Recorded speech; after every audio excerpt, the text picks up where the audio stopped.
All right, good afternoon and welcome to A Safer Baltimore, a hybrid town hall.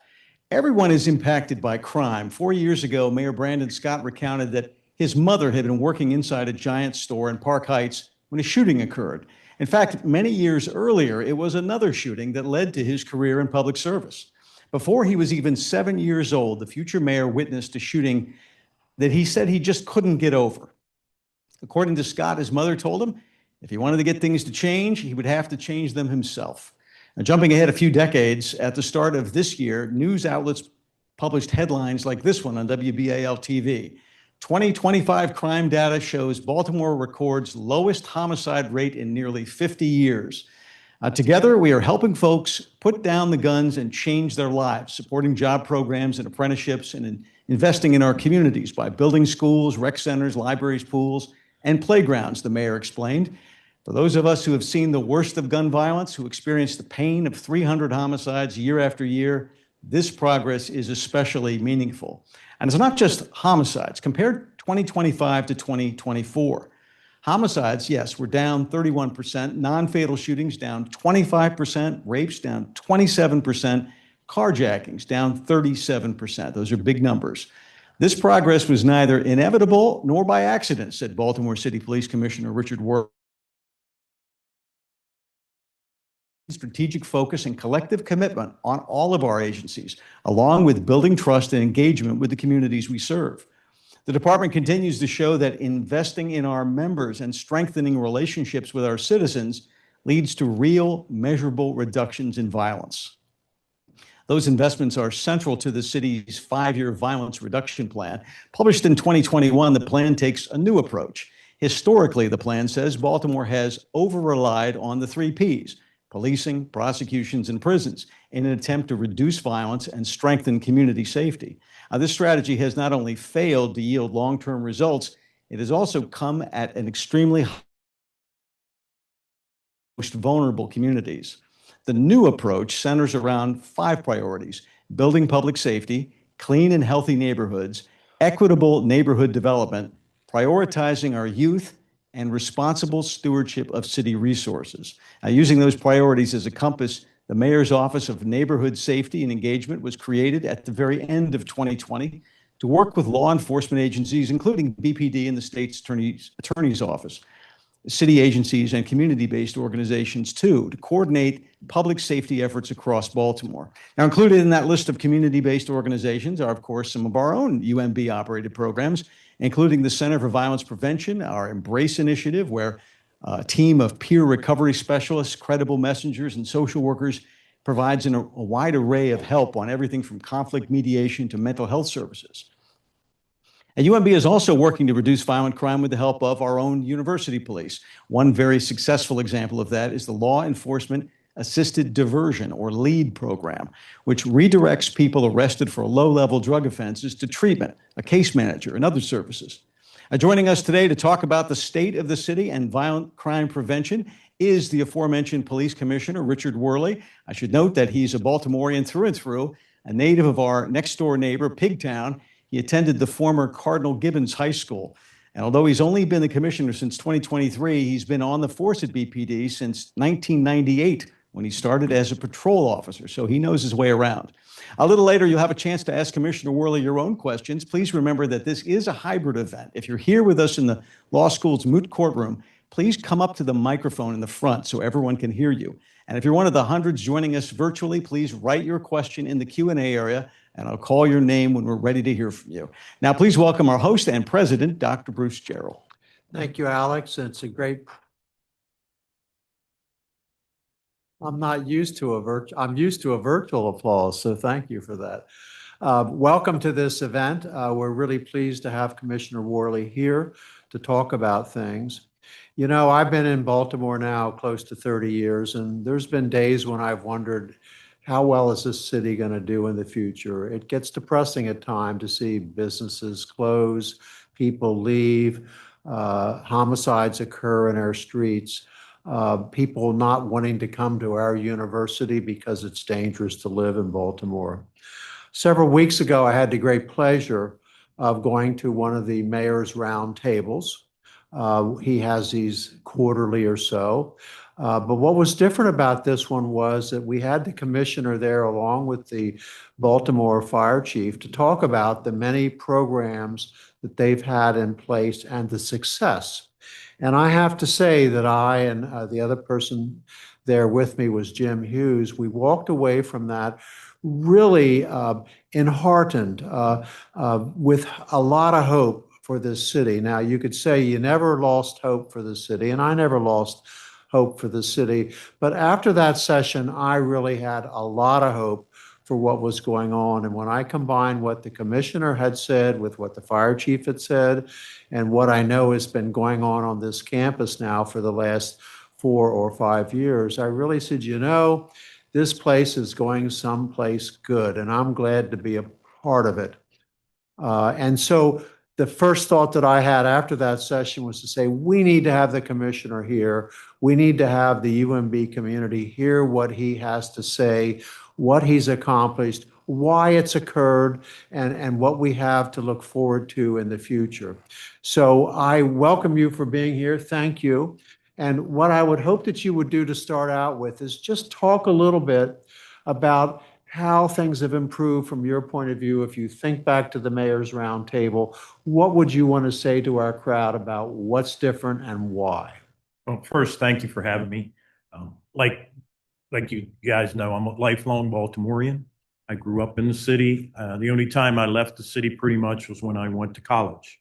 And I went to college somewhere very different than Baltimore. I went to Oklahoma City University, which really wasn't the city that I expected when I got there. It looks more like a county, a suburb, instead of a city. I was used to row houses. They had no clue what a row house was. So it was kind of interesting. And I had a Baltimore accent, which my wife still says that I do on a couple of words. One is dog.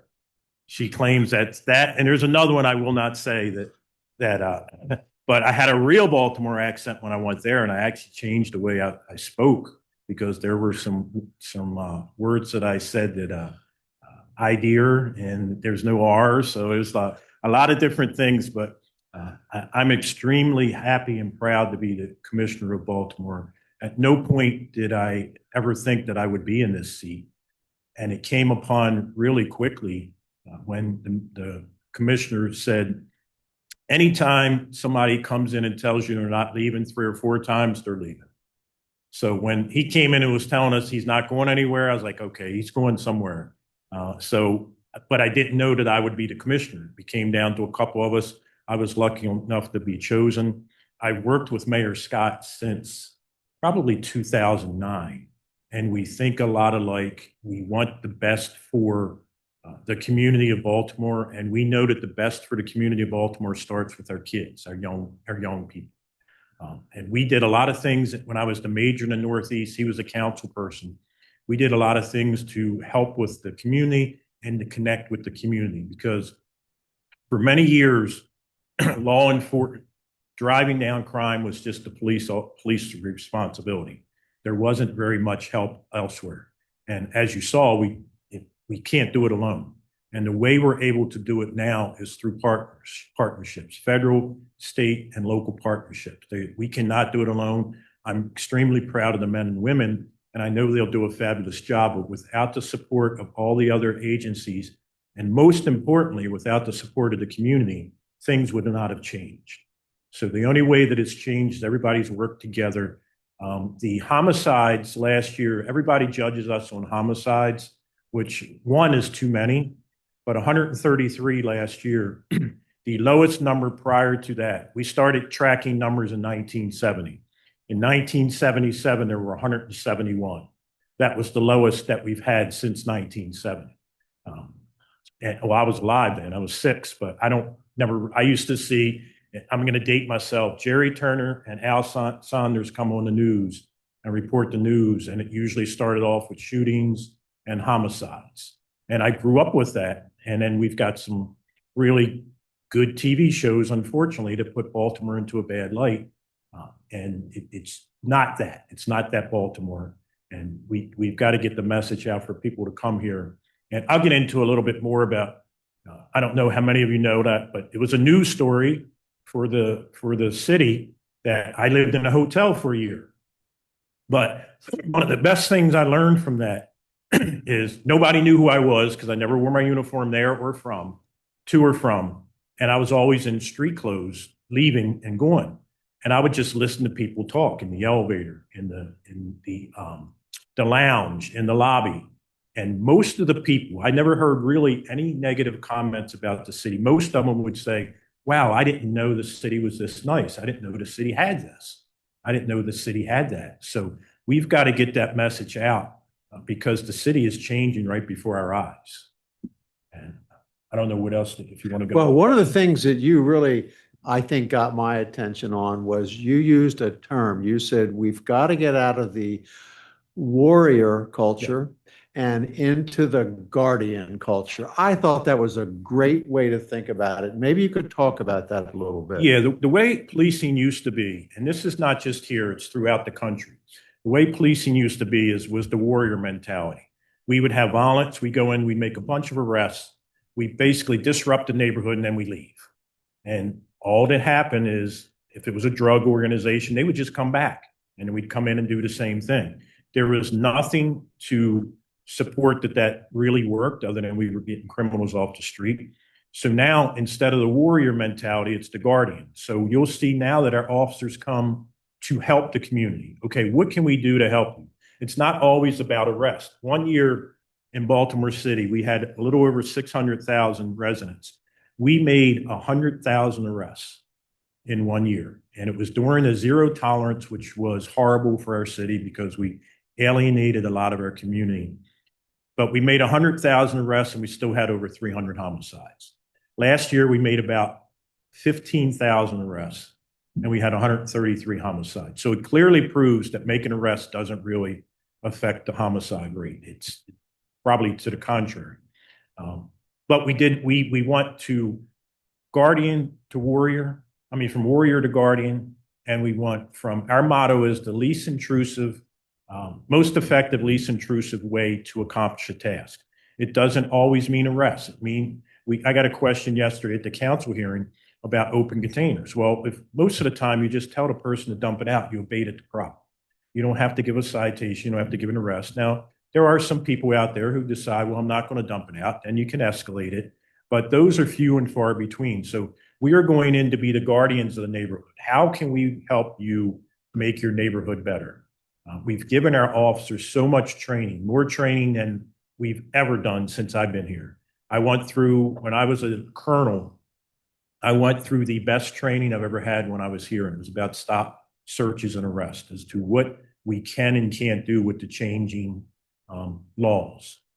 In the past, the Constitution, we're under a federal consent decree because of things that happened prior to the consent decree happening. And some of those a lot of those were not very good.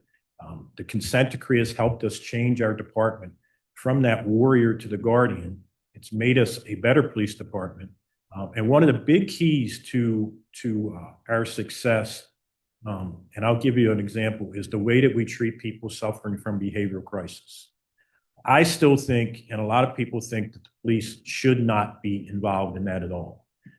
And I agree with that we shouldn't be involved because there's really not a whole lot of good that can come out of that. But unfortunately, that's what the motto is now because we don't have the other things in place. So we've trained our officers in de-escalation, and they have done a fabulous job. We have thousands and thousands of interactions every single day. They're on body-worn camera, and you don't hear about most of them that happen every single day. You hear about the one-offs that we do something wrong, and we got 2,100 cops. Most of them are young men and women in their 20s and 30s, and they're going to make some mistakes. You got to learn from the mistake and move on. We can train them, and that's what we've done. We've trained since Freddie Gray to be prepared for what's happening in the country and to change our police department because we all want a city that's safe. We don't want to be on the list of the most dangerous cities in the country or in the world. And we're heading away from that into becoming a better police department and a better city and a safer city, a much safer city. You talked about how much better the training was with the officers today. You also mentioned that there was a net gain of 77, I think it Yes. was, officers. Tell us a little bit about that. What we did is we changed our campaign for recruitment. We hired a new company and they are fabulous. If you've seen our ads, they're only a couple minutes, but it goes after everybody in the community because we have most people don't know, we have 600 civilian professional employees. It's not just police department. We've got little under 2,100 cops, and we've got 600 professional members. So there's ads about becoming a crime lab technician, you can fly helicopters. We got everything that you can do in this department, and advancement is quick. I became a sergeant within 4 years of coming to becoming a police officer, but I was a little older, so I had a little different trajectory that I wanted to accomplish. But you can come here and move around this agency and do just about everything that you could in policing. And we offer that to you. But since we've done that campaign, we've bolstered our HR department, and this year we've hired so far right now, as of today, we have 160 some officers in the academy. We have 77 in field training, and we have another 17 are getting ready to get put out into the districts because they finished their field training and their entertainment district. And that'll put us right around 2,100 cops.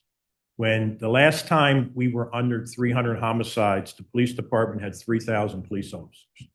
Now, there were more people living in the city, but when Freddie Gray happened, and I know we're going to talk about that a little bit, when Freddie Gray happened, we lost a lot of officers. We're still about 417 officers understaffed. Hence, we got to pay for that with overtime. The officers like it because they make some money, but sometimes we have to force officers to work that don't want to work. And that's the one thing I want to get away from. And I think in a couple years, we'll be close enough to our staffing numbers that you'll see that the department is going to be cutting down on the overtime and just becoming a better police department. So Baltimore and the police department have gone over some critical events. And when I think about them, even in my short tenure here, I think of the wire, I think of the gun trace task force, I think of Freddie Gray, I think of the consent decree. If you were to sort of line them up and say, what effect did they have?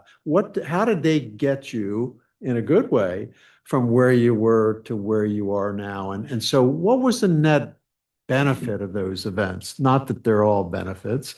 Well, I think a lot of it started back many years ago before Freddie Gray, when we had that warrior mentality, when we were arresting a lot of people and we were arresting for a lot of petty crimes. And our go-to was just make an arrest.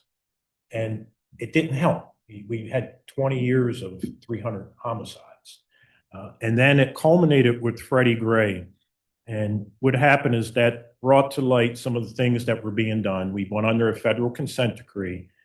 When we had to protest for Freddie Gray, excuse me, we did not handle those very well. We kind of messed those up too. So I was here for Freddie Gray. I was a major in the Northeast districts. We were actually having a pretty decent year with crime. And then Freddie Gray happened, and then the crime just escalated. And then we built from that. We prepared for the next Freddie Gray, and because we knew it was going to come somewhere around the country.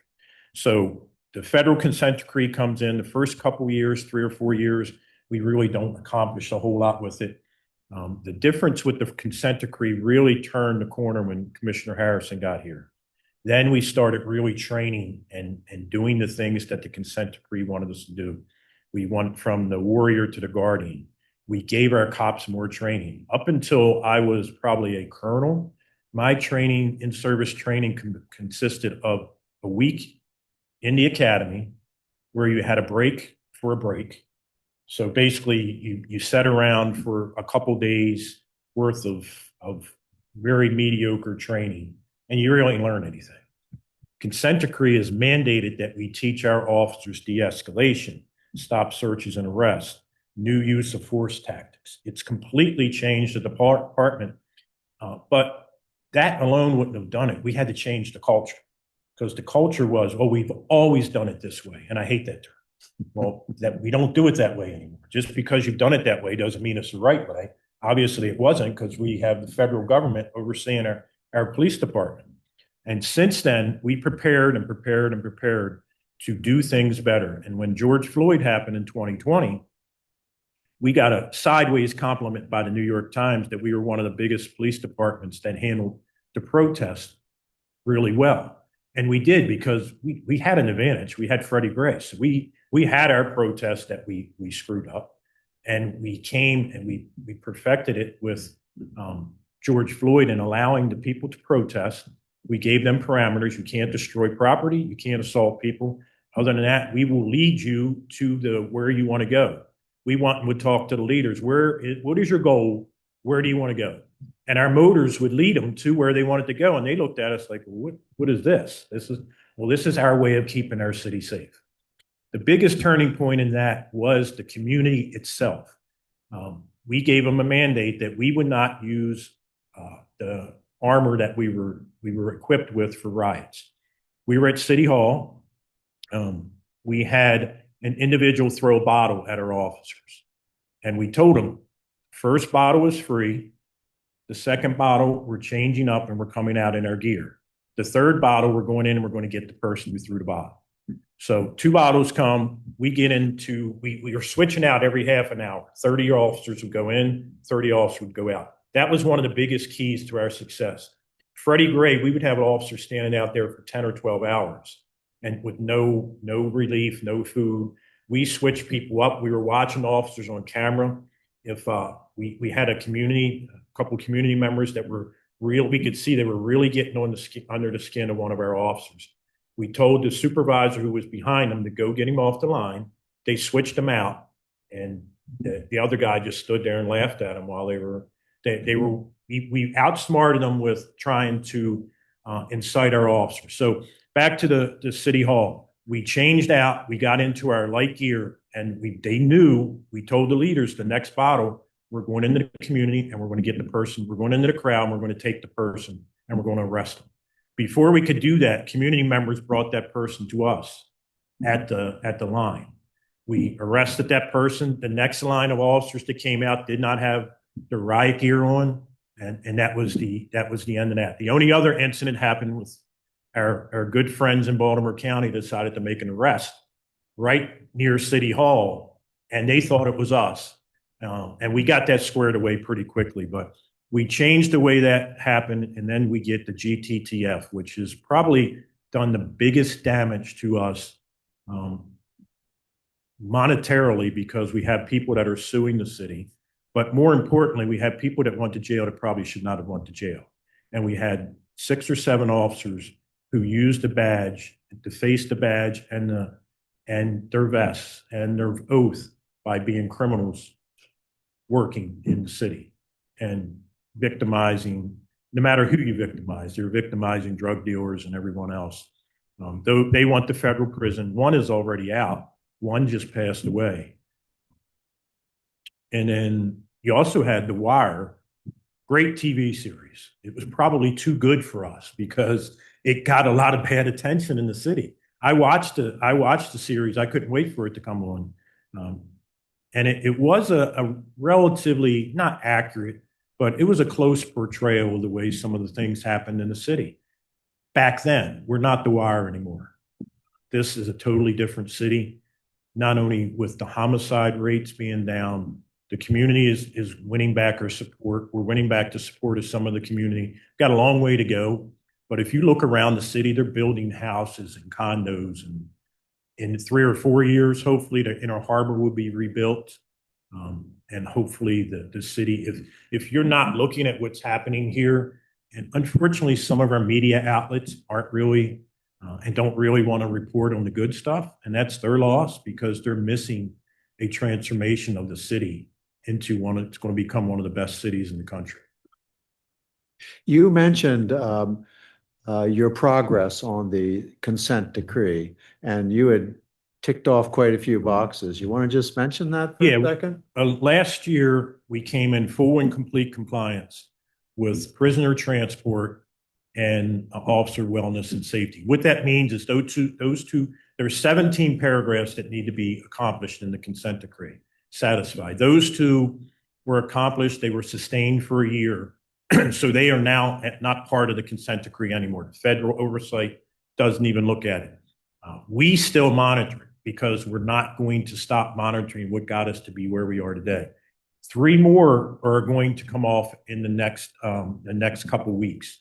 And I actually have to look at my phone because I get these mixed up all the time because there's 17 different paragraphs that we have, but it's 17 sections, but it's 500 paragraphs. I can't imagine why you have to look that up. But the First Amendment protective activity, which is a huge, I remember outside the public hearing, I got a question that these 3 areas were kind of soft and easy ones. And I kind of gave a smart answer to the reporter. I was like, well, I don't really think First Amendment was a smart or easy thing to accomplish. I mean, it's the First Amendment to the Constitution, but that's the protection for the protest. That's where we get that was one of the big things that hurt us. But that First Amendment protective activity, community oversight, and coordination with city schools, those 3 are going to fall off hopefully within the next month or 2. Recruitment, hiring, and retention, and technology just became compliant. So for technology in a year, we have to sustain it for a year. That will come off. Recruitment has to be sustained for 2 years, and then that will come off. But I knew once we started accomplishing these things, because we've been working towards them for multiple years, they're going to start falling more and more now because we are expanded. We are kind of tackling everything at once. Almost every category is either on track or ahead of pace. The one that was lacking was community policing. I put a lot of emphasis on that, and I think that will come into compliance when the rest of it comes in. But even when we don't have federal oversight, we are not going to stop monitoring those things. I had to meet with my compliance team because I didn't realize that a lot of them probably thought, and I didn't realize it myself, was that once we're compliant with the consent decree, they don't have a job. Well, that's not the case. Just because, and I didn't think about that. So I guess it's about 6 months ago, I went and spoke to them.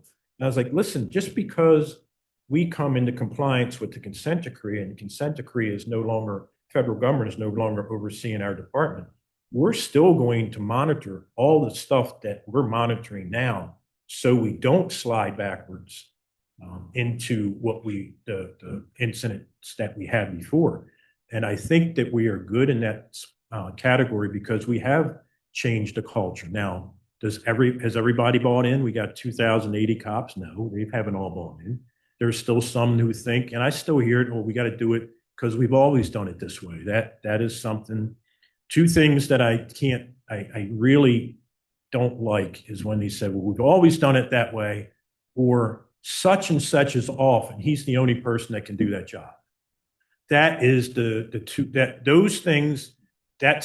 2 things are the biggest pet peeves that I have. And we just have to have our officers and have our civilian staff to be able to do more than one thing. We can't be slowed down because somebody's on vacation. Can't be slowed down because somebody's off.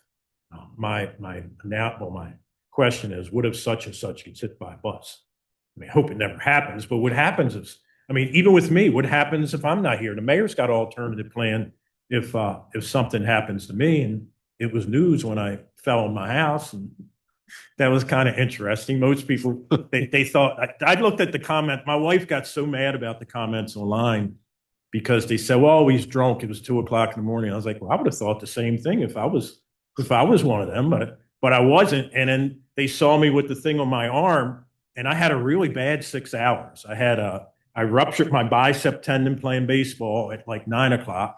And then I passed out, and they said it was from just getting up too quickly. And I'm getting old now, and I don't want to admit it, but next thing I know, I was on the floor, and my wife was telling me to stay down, but I was trying to get up, and then she finally convinced me by showing me a picture of my face.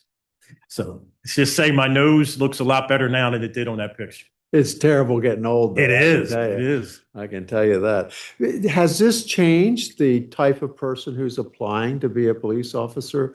Think back 20, 30 years ago and who's applying now. Is it different? It's a lot different. It's a lot different since 2020, because in 2020, nobody wanted to be a cop. People were resigning and nobody wanted to become a cop.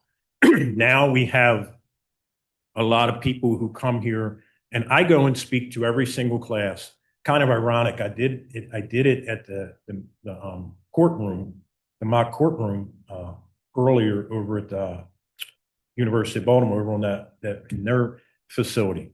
We did it in that courtroom where we addressed them. I go and address every new class, and some of the things that I ask them is where they're from, why they chose law enforcement, why BPD, what they did before, and then I ask them something that nobody knows about, just to kind of break the ice. And a lot of them are saying that they came here, the old answers, they came here to help people. I want them to tell us why. Did you just come because you needed a job? Because that may be some of the reason. That's a good reason. I had no desire to become a police officer when I was in high school. My football coach was a retired city police officer. He said, take some criminal justice classes. And I did, and I loved it. So we get people that come here all the time, a lot because of our campaign, because you can see there's advancement here. The city is growing. The mayor is a great salesperson for our city. He's out there all the time telling about how great it is.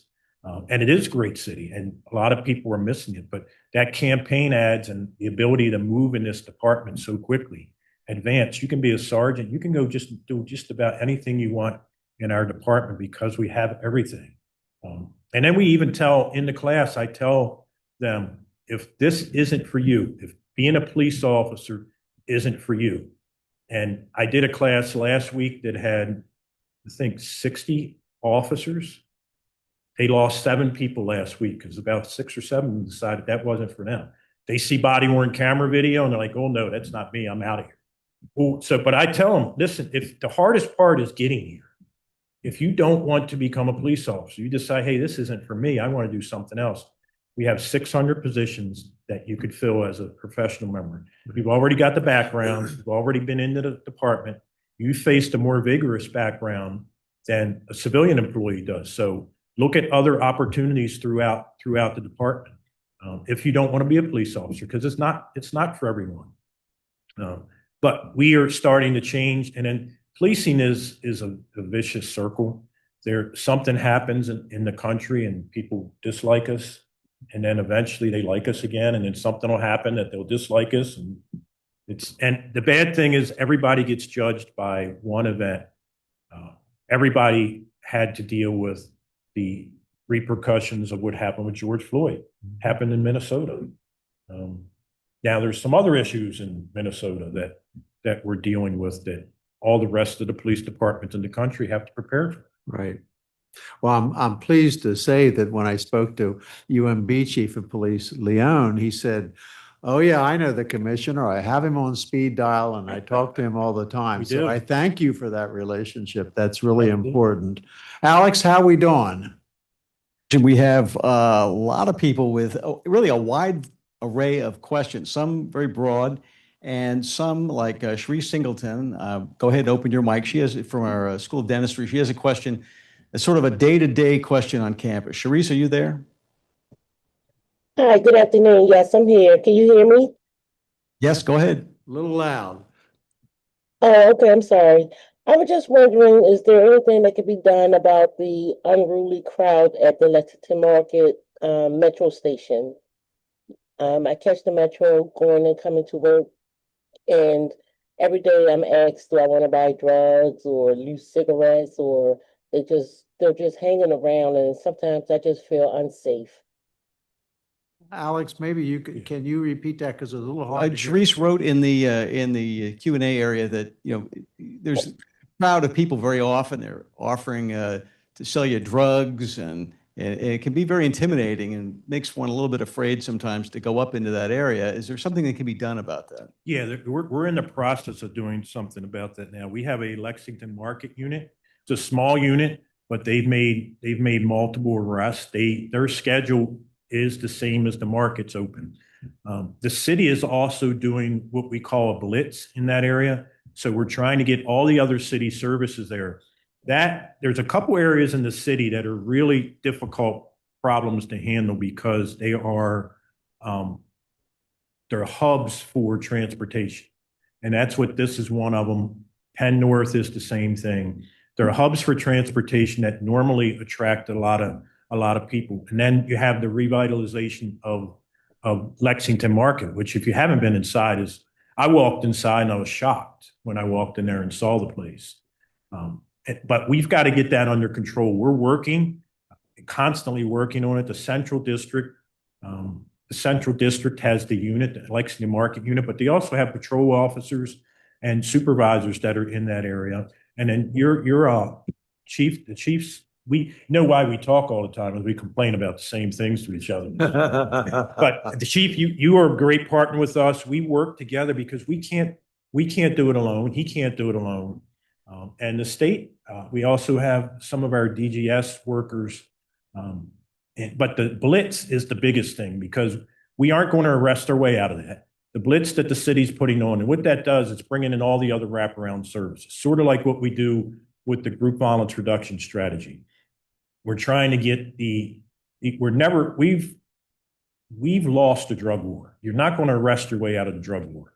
The only way you're going to get the drugs to leave our city is to start treating those who are addicted, because you get rid of the demand and then you don't have the supply. And that's the way you're going to do it. Like us arresting drug users doesn't really do a whole lot because we could arrest those all day.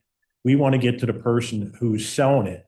And not only him, we want to get to the person who's selling it to the person who's selling it and cut down on the supply.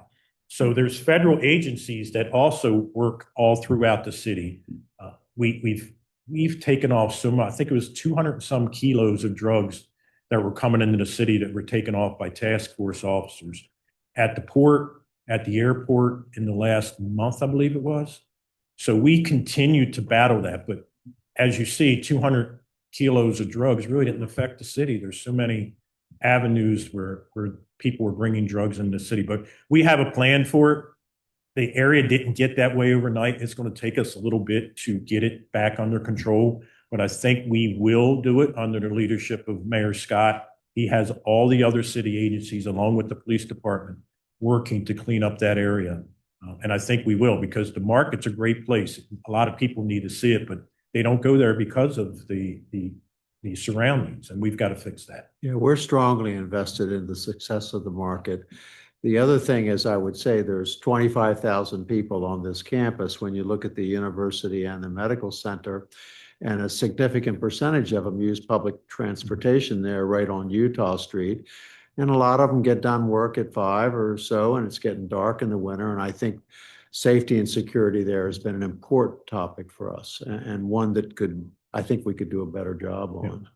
Yeah, Alec? the community, I just started a new unit, citywide traffic team.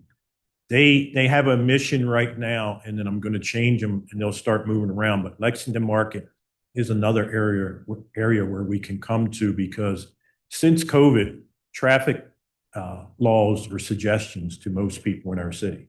So I'm working to make that not a suggestion any longer. You'll see them, it's 10 of them. They have traffic officer written on the back of their car, and they usually will have somebody pulled over. Good, because I hate those double parkers. I can tell you that I do now. Alex? All right. Well, several of our attendees have different versions of sort of the same question, and you probably know what I'm going to talk about. That's what's going on in Minnesota and ICE. Is the city prepared? How are we prepared? What should we expect? And you have people who are expressing concern that they may have officers coming into buildings. And what's your sense of what's happening, or what can be done? Well, I can tell you right now that with the city there's our council people are talking with their legal team, but my philosophy is the same. We are prepared if anyone comes into our city. We have, if someone needs our assistance, they call 911, we go and try to assist them. We don't have any intel that they're coming to Baltimore, and I was encouraged by the president said the other day that he wasn't going to come to the Democratic cities unless they asked for it. But that doesn't mean they're not coming. I have a really good relationship with the supervisors from ICE. We meet once a month. All of our federal partners meet, and we work really well together. But I don't think that they're going to come here. But if they do, we'll be prepared for whatever comes. Minnesota, I watched that stuff, and I was like, unfortunately, I'm glad it's in Minnesota and not in Baltimore. I wish it wasn't anywhere, but that's kind of the world we live in now. So, but we're prepared. If they come here, we've worked. We've got a plan. I can't divulge the plan because we have it internally as to what we're going to do and how we're going to handle things. But I'm confident that I don't think we have a lot of the problems that a lot of the other cities have where they're going. And Chief, Can I just say on the more personal level, another person asks about the safety of the Hispanic Latinx population in the city, especially those that attend UMB. What are some of the things that can be done to protect the vulnerable population? Because as this person writes, it can be really terrifying for this community, especially witnessing people who feel threatened. Yeah, I get this question a lot, and it's not just about that, but it's like people say that they don't feel safe in the city. I can't make you feel safe. I can tell you that our cops have been trained to handle every situation. Our policy is we do not ask your status. That's not our concern. Our job is to handle whatever you call us for. Now, we've had that philosophy for years. I think that was passed under Rawlings Blake about we don't ask your citizenship status. It's not even part of our philosophy. I'll go to a quick story about when I was the major in the Northeast District. That actually ended up being something that hurt me a little bit. Is we had the one community, we had a large refugee community in the Northeast District. And I would go to meetings and they would complain about crimes. And I'm like, well, the crimes are not reported. So finally I was like, well, why aren't you reporting these crimes? I don't see these crimes. So they're like, well, the refugees are usually afraid of law enforcement.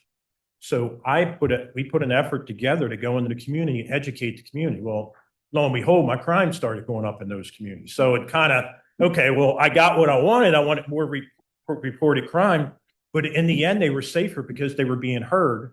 The officers were responding, and the officers were handling the calls. They didn't care about anything else. All they cared about, you were a victim of a crime. We've done a lot of things with the Hispanic population in that we've had Catalina Rodriguez does a lot of work with the city. We have worked with getting a lot of our immigrant population driver's licenses. To a point, I'll tell you how our intel is. We know that a lot of our Hispanic individuals got paid on Fridays with cash because they were getting robbed. People were getting robbed. I'm like, well, why are we? So we deployed for that. So we look at everything possible that we can do to make it safer. But unfortunately, I can't make them feel safer. I got a text from a friend of mine who's here from India, and she just told me that she doesn't feel safe here. And I told you, I can't make you feel safe. I can tell you that our police are going to do everything we can to make every citizen of Baltimore feel safe. And we're going to do our job. Whether you're here legally, illegally, we're not asking that question. It's not a concern of ours, but I get it because I know that people aren't calling us as much as they used to because they're afraid of that, because we see the calls for service drop. One thing on ICE, Alex, I want to follow up for the university community. I know our Chief Leone and you correspond a lot, and we stay very up to date on what the ICE situation is. And I think we're pretty well informed and prepared for that. Alex, what else? Here in the audience, by the way, if you have a question, the microphone's right there. Don't hesitate. just you can jump right up at any time. But I want to bring in Dan Reed, who you touched on his question a little bit briefly, but I think he has more. It's just an area that is near and dear to us. Dan, are you there? Yes, I don't know if you can hear me. Go ahead. Oh, yeah, I was just curious. It seems about, I've lived in the city for 25 years. I love the city. I'm a fan of the city. Dan, could you speak up just a little bit? We can barely hear you. Yes, I can try. I was just curious about traffic enforcement. It seems like over the past 5 years, there's been a precipitous or noticeable drop in any kind of enforcement. And I saw recently that there's a new task force that was formed around traffic enforcement. I guess I'm just a little bit skeptical because this seems to be a problem that was created by a lack of enforcement. Now we are suddenly deciding to enforce it and we're going to fix the problem. So I was wondering if you could just comment on the safety on the roads, because there are times where it's downright scary. That's all. No, you're right. The problem persists because of lack of enforcement. That is on every officer. The task force, the citywide traffic team is just 10 cops, but every cop out there can stop a car. I actually wish I could still do it, but they won't let me do it anymore. So I even wanted to get a e-tix machine in my car, and they're like, no, you can't be stopping cars, police commissioner. So, because that was my thing when I was an officer, right? You get so many things out of vehicle stops because guns are transported. People don't have license. But what happened during COVID is because of COVID, a lot of the interactions slowed because of the car stops and the fear of COVID. And then some officers just got into the habit of not stopping cars. I look at car stops because I think that car stops are one of the biggest things that are going to lead to crime reduction, because you're getting people off the street who shouldn't be on the street. If they have a warrant, they don't have a license, they're going to get ticketed. If their cars aren't registered properly, which we have a big problem here in Maryland with Virginia tags, which we're not going to target those with Virginia tags, but if we make a car stop and you have a Virginia tag, we are going to definitely look in to make sure it's a valid Virginia tag, because they're all over the city. And Virginia did that by just making it really easy to get a tag without even proving that you're a Virginia resident. Hence, a lot of them are here. But no, he's absolutely right. From lack of enforcement caused these issues. And the only way to get it under control is by increasing enforcement. And I think our men and women will do it, but those 10 people aren't going to do it by themselves. I do have a lot of other officers out there that stop cars. And my biggest thing is that if we are out stopping vehicles, it shows that we're doing our job, and it makes it seem like there's a lot more cops on the street than there are. I equate it to when I used to live in Anne Arundel County. I'd go down 97 and I'd see 2 police with all people pulled over, and I'd think, man, cops are all over 90. It's 97 a night. They might be the only 2 police working in Anne Arundel County and not from the state police, but it just seemed like there's more police. And you get into some things when I would just stop cars and, okay, doesn't mean you're getting a ticket. Most of the time I gave people a warning. I didn't make up my mind if you were getting a ticket until I got to the window and saw mainly what your attitude was with me. And if you're valid license, and most of the time it was just, okay, you're good to go. Don't do it again. But there's a lot of ground to be made up because of COVID, because of the lack of enforcement for 2 or 3 years, mainly because it wasn't really safe to have those interactions during COVID. That's a good thing to remember there. Attitude. Attitude makes the difference.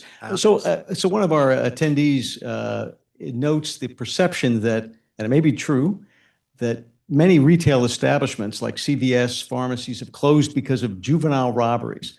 What's being done about that? Because we need those kind of services in the city. Well, a lot of those have closed. I don't so much think it's juvenile robberies.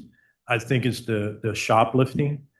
The fact that if you go back to a previous state's attorney, very few misdemeanors were prosecuted. Hence, a lot of things got out of control. We didn't enforce a lot of things because they weren't being prosecuted. I got the question about this with open containers yesterday. For 2 or 3 years, we didn't enforce it because I was not going to put my officers in a position to have a use of force and get sued over something that the state's attorney wasn't prosecuting. We have a different state's attorney now, and he will prosecute those things. Unfortunately, shoplifting is still, that's the one category last year that escalated for us. It's the only category of any crime that went up. And I don't know so much that it's juveniles, it's just the same people over and over. I don't know if you saw that I had a package taken off my porch.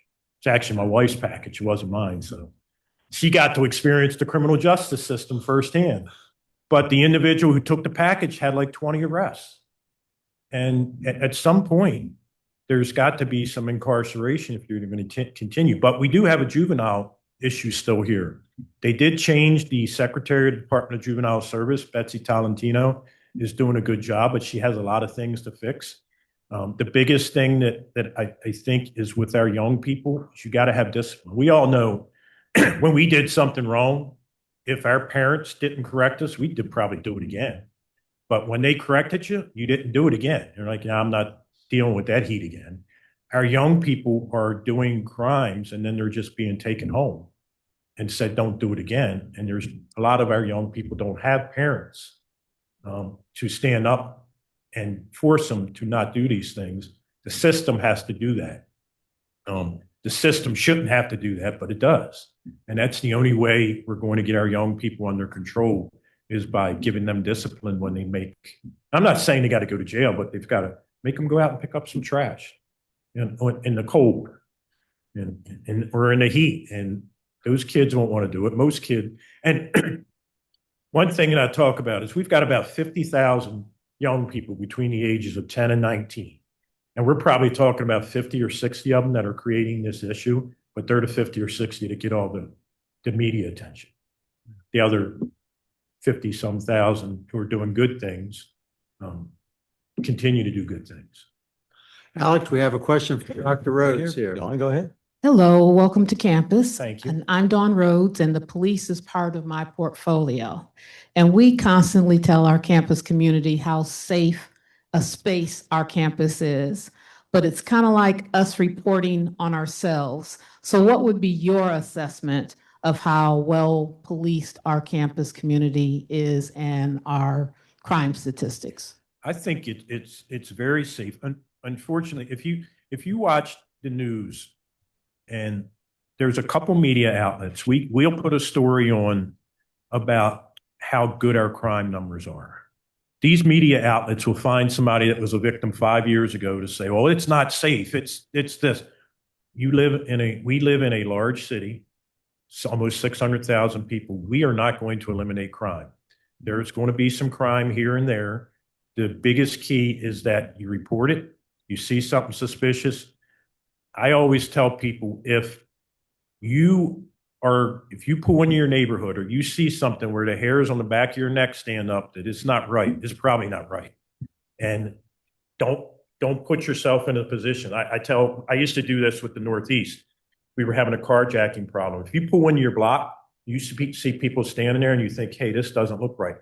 Keep driving, call 911 and let us come. That's our job. If it was nothing, okay, it was nothing. Like we did our job. You did what you were supposed to be. But it goes back to making people feel safe. And unfortunately, some of the news outlets in Baltimore sell fear. And we tried to counteract it. Lindsay Eldridge, my PIO, sitting in the back.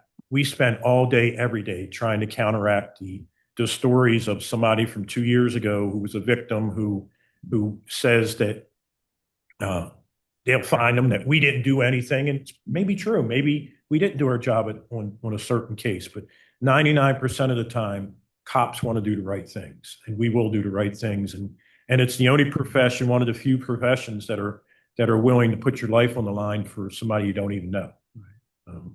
And I can't stress enough, but again, it goes back to making people feel safe. And there's been times that I've walked through this city and haven't felt safe. It hasn't been like that for a long time.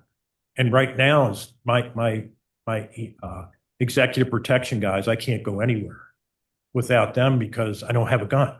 because I follow the same policies as everybody else. So when I'm medically suspended, my major, he had a big smile on his face when he came in and told me he had to take both my guns. He's like, I got to take both your guns because you're technically suspended. You're not police powers. And I can't wait to get back to the uniform, but it is safe. The city is much, much safer than it was. If we pulled the 2022 numbers, the amount of crime that has gone down, I think it's 40 or 50% in almost every single category. Stolen autos was one that really hit us hard. That was mainly because of those things with the Kia and Hyundais. That's been fixed. But our young people and our people out there in Inventive, they come up with all kinds of ways to do things. We're battling something else now. We got to see if it gets more across the city, but right now it's only in one district. So we are constantly looking at ways to improve. I've got a conference next week in Los Angeles. Thankfully, it'll be warm, hopefully. It's major city chiefs, where all the major city chiefs from around the country and in Canada come together and talk about what's working, what's not working. And like cops are everywhere, if somebody finds something that works, everybody steals it. Okay, we're going to try it. And that's what you're constantly doing to get better. Technology has improved a great deal.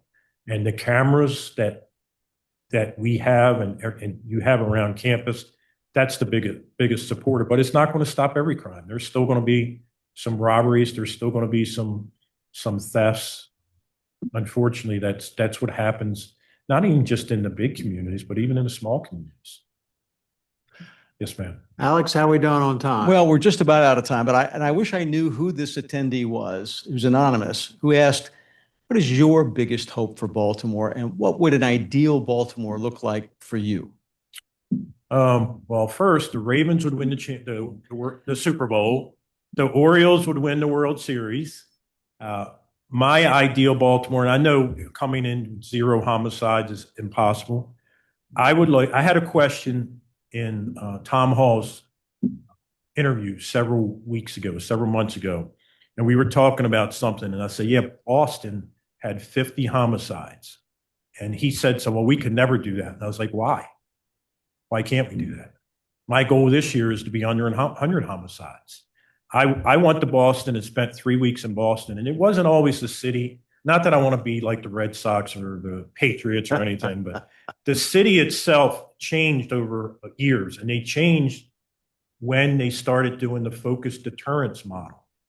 That's the same model that we're using, and they use ROCA.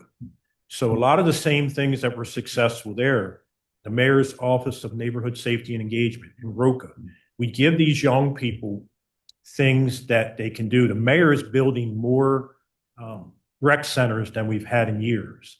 We have less vacant houses. I look at all this stuff. I don't just look at police. I used to, but now I look at all these other things that affect policing. Less vacant houses than we've had in many years. More rec centers going up. When we were having issues with our young people 2 years ago, we had multiple young people shot in the first 3 months of the year. The plan was developed to keep these kids busy during the summer so that it stops the amount of shootings and homicides. They put together a lot of events that were really draining on our resources. And it cost some money, but guess what? We never had very many kids shot. Last year, we had 3 juveniles murdered in the city of Baltimore. The year before, we had 15. So those things are working because the mayor's investing and he's got all of his team investing. You don't know how much work, believe it or not, has gone into this snow development, this snow removal. The EOC was open. So my ideal is to have the Inner Harbor rebuilt, to be under 50 homicides. My contract goes through 2028, so I'll retire in 2028 because I'm getting too old for this. But who knows? The mayor, his contract, he's elected through 2028. And my goal is to have the city, us talk about very minor stuff instead of homicides, and just be a city that's not even on the chart as crime, but on the chart for advancement.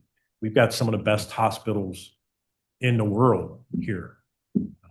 And the good thing is Hopkins is growing east.